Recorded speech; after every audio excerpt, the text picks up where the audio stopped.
తర్వాత వచ్చి కూల్చేసారు. కట్టడానికి 10 సంవత్సరాలు పడుతుంది, కూర్చోడానికి గంటలో కూల్చోచ్చు.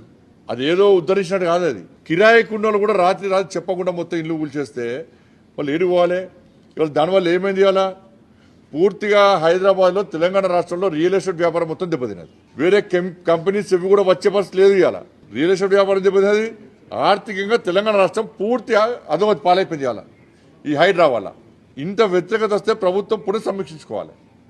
కనీసం దాని గురించి ఆలోచించకుండా ఇంకా ఏమో ఉద్ధరించాలని చెప్పి, ఏమో ఉద్ధరిస్తామని చెప్పి ఇంత ప్రజా వ్యతిరేకత ఉన్నప్పుడు కూడా మొండి వైఖరితోని ఇంకా ముందుకు సాగుతా ఉండడం ఇది మంచి పద్ధతి కాదు. భారతీయ జనతా పార్టీ దీన్ని పూర్తిగా వ్యతిరేకిస్తుంది.